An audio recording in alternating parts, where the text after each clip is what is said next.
C'est avec soulagement que la population du village, parfois paisible de Plaigne, vient d'apprendre que toute l'affaire Polenta TV était un coup monté par un gang de trafiquants international pour détourner l'attention des autorités.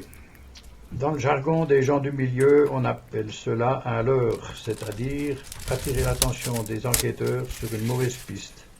Par exemple, les numéros d'immatriculation fournis du côté transalpin étaient en somme les coordonnées GPS codées destinées aux malfrats en route vers la Suisse avec leur petite Fiat Panda. Pour ce qui est de passer avec le passé de Polenta TV dont le producteur Michel M était mis en cause, les scellés ont donc été retirés discrètement et il peut désormais accéder au siège de ces sociétés multimédia.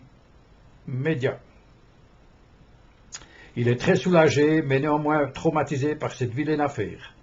D'ailleurs, au moment où nous l'avons rencontré pour lui apprendre la bonne nouvelle, les scellés allaient être enlevés. Il téléphonait à un taxi car il s'apprêtait à quitter la Suisse pour rejoindre ses cousins Amish aux USA, d'où sa tenue vestimentaire. La police fédérale, alertée par leurs collègues français qui ont collaboré dans l'affaire Polenta TV, ont néanmoins découvert la raison de cette manipulation. C'est une importante affaire de trafic d'ivoire qui vient d'être mise à jour à la frontière au lieu dit Combo-Diable, commune de Plaigne.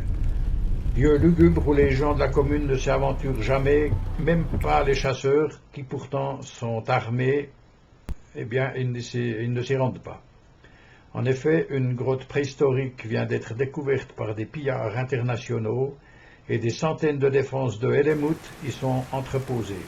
L'Hellemouth étant un animal préhistorique très rare, car issu d'un croisement entre le mammouth et l'éléphant. Ces défenses représentent une fortune colossale de plusieurs millions, car l'ivoire des Hellemouth est d'une qualité 10 fois supérieure à celle des éléphants et 40 fois supérieure à celle des mammouths.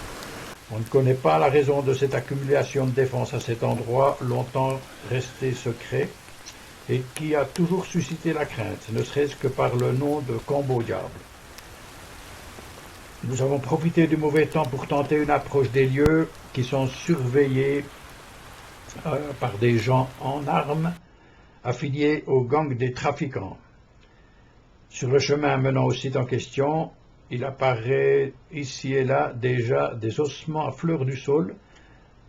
Même à l'entrée de la grotte, on aperçoit des ossements de dimensions spectaculaires, appartenant certainement à ces fameux Hellemouth, ainsi que des pendentifs et autres objets pétrifiés utilisés par les hommes préhistoriques.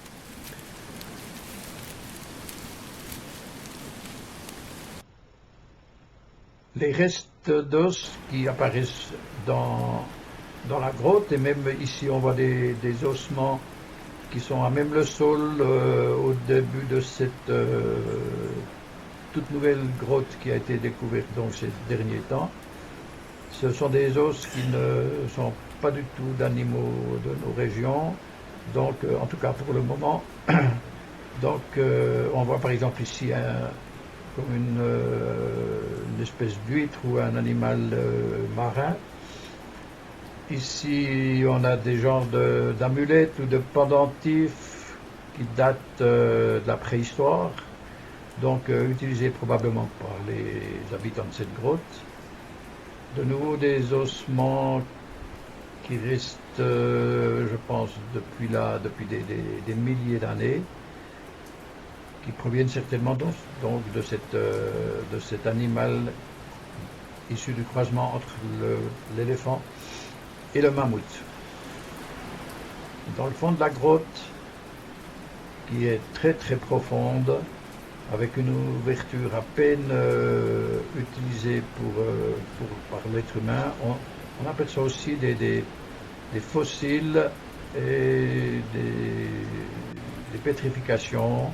Voici un os, par exemple, avec, pour comparer la grandeur, on a 35 cm pour un os qui fait peut-être une épaule, donc c'est vraiment un animal assez grand.